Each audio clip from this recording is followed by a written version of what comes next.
Wassail, beautiful people. It was a weird melody.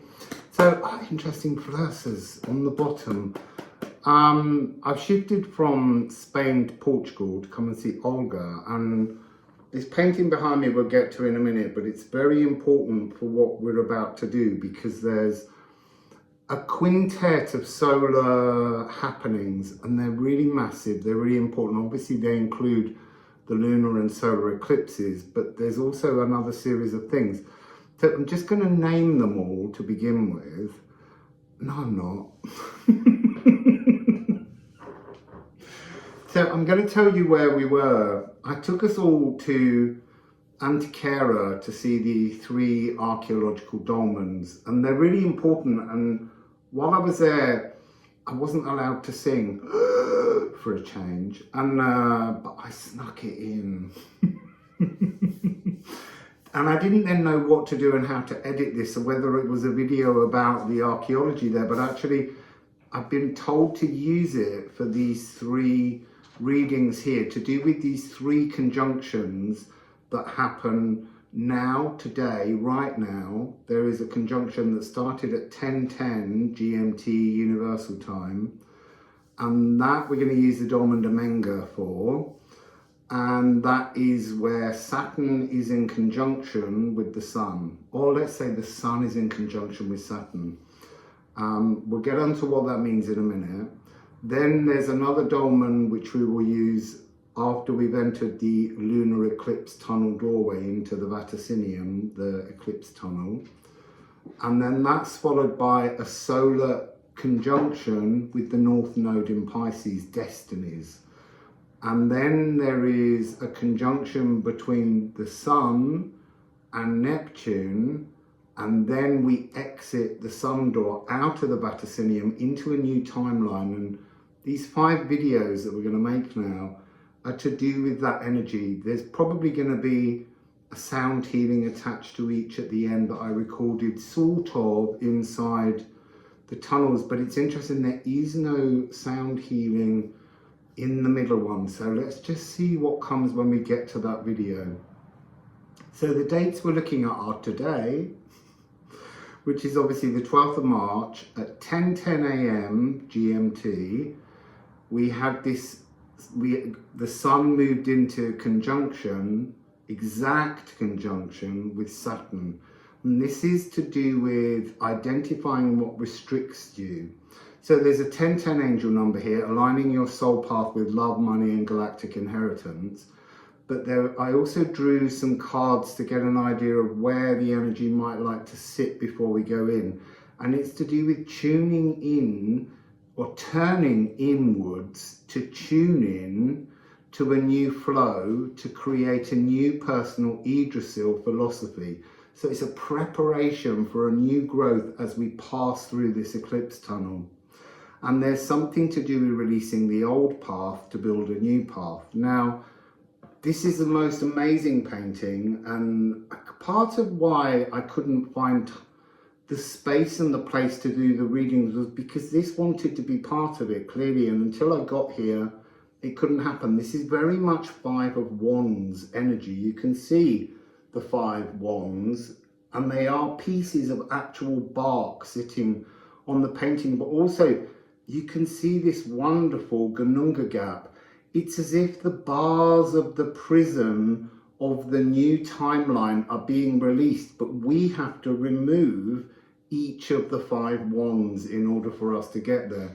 So we're going to look first of all at the first wand, but before that I want to show you an image of the dolmen and a little video footage with some sound healing that was taking place inside the space, so that you can tune in to the messages that are going to come.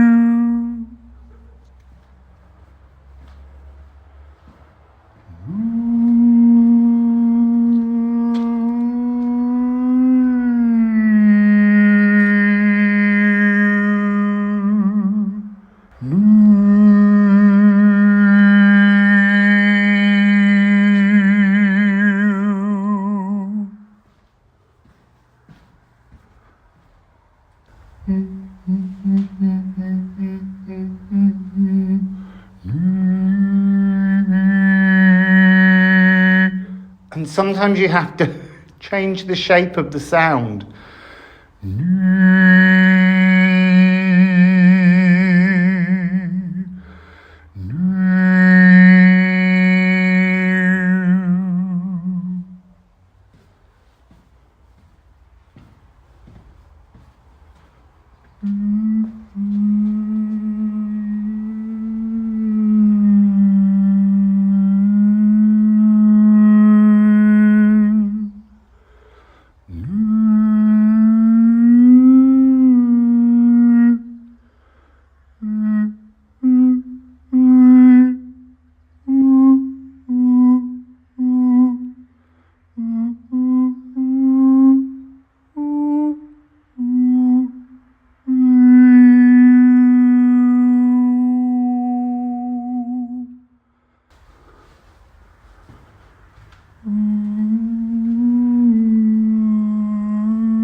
So you can see how the Dolmen is aligned to face the Rock of the Lovers. So you might want to go back and look at that reading. If I remember, I'll put a link in the description box below.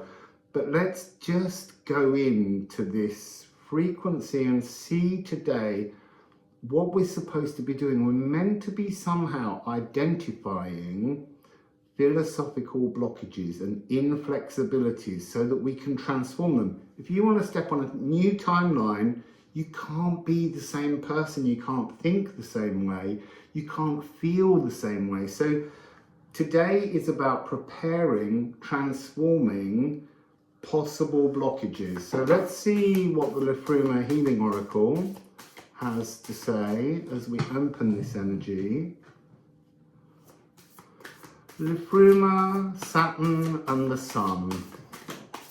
What would you like to share with us? What would you like to share with us? And do you know what? I've had to set up a series of like little tables and things to do this reading. And I thought as soon as I start shuffling, a card is going to go over the bench and onto the floor. So of course it did. Oh, it's gone really far.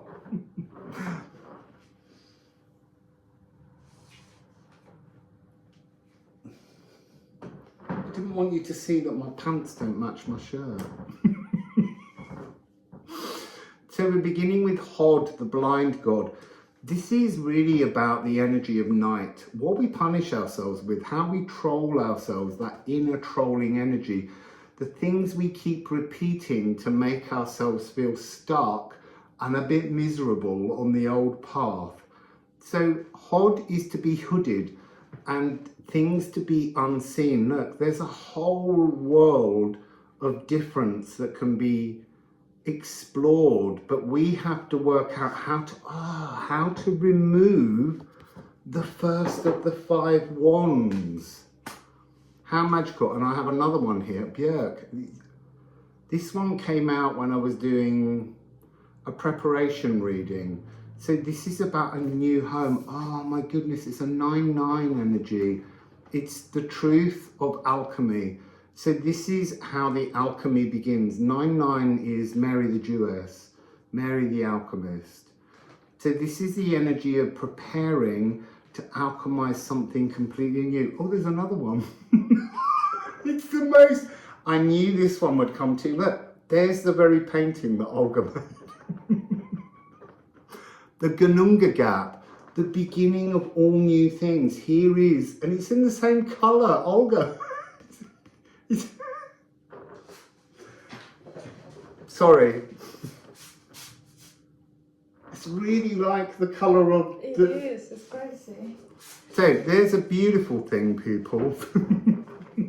So there's a new beginning, but we have to create the intention for the shape of the beginning and what we would like it to be. And these 5 videos that are coming now are going to help us to explore that. You've got 2 days.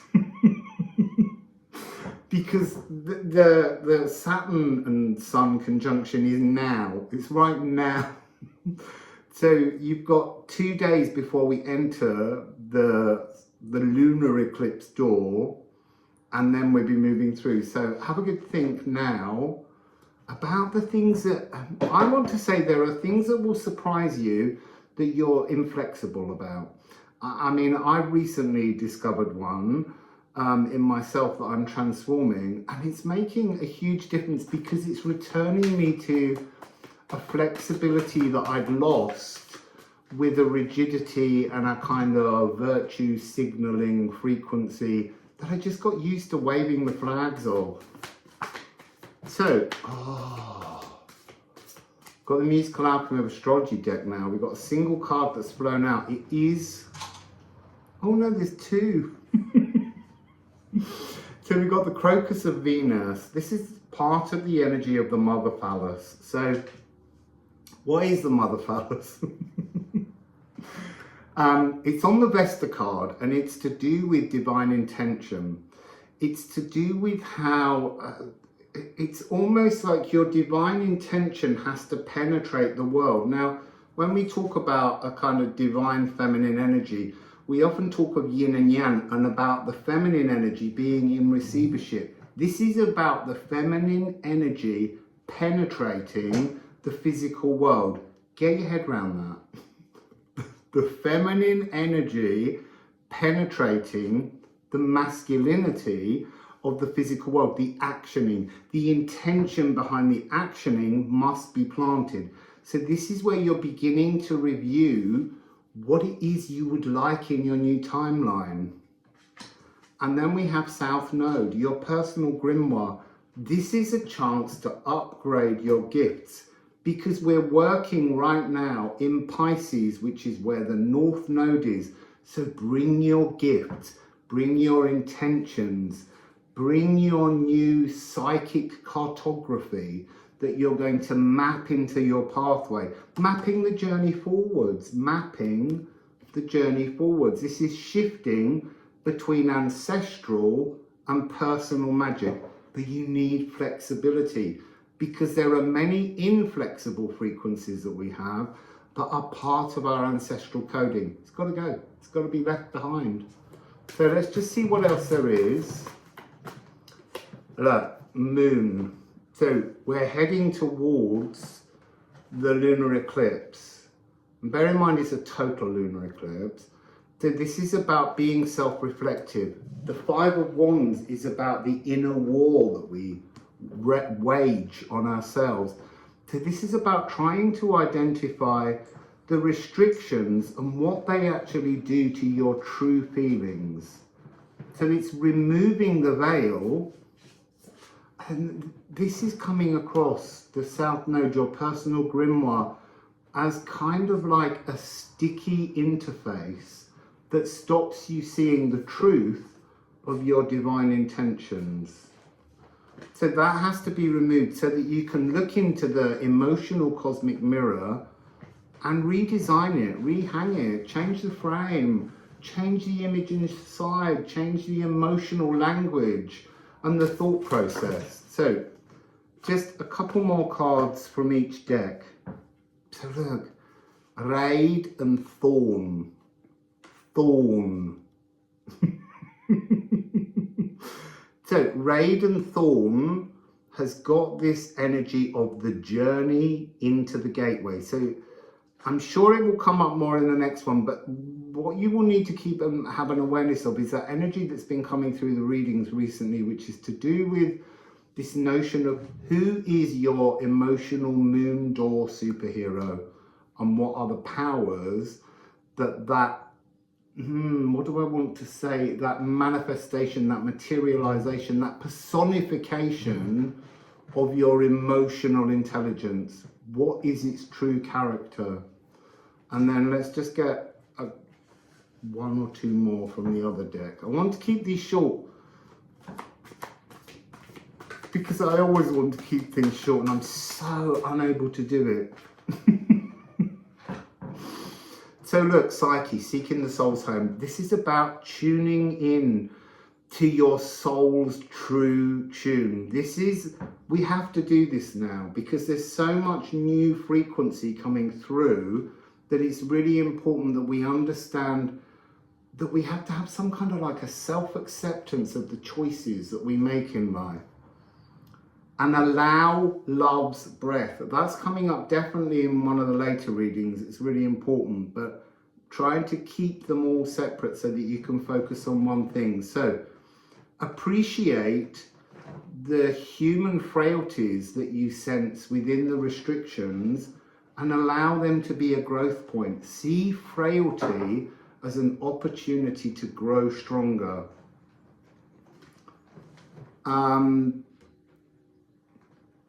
Lose the fear of being shamed. Doesn't matter. The only person that's allowing you to feel shamed is you by accepting that energy. So let go of that energy. And refuse to face the shadows that blight you will not remove that first wand. You have to break that wand free. The Gununga gap is sitting there and it's going, I'm really ready to pour with a new timeline, new gifts, all this energy to come through. But unless you clear those 5 wands with these 5 solar moments, you're just going to be left still struggling. And it doesn't matter if you do them now, but this is the perfect time to engage in this energy. So I'm going to leave you now and get on with the next ones because time is pressing. But you have got all the time in the world, remember. So, Wassail.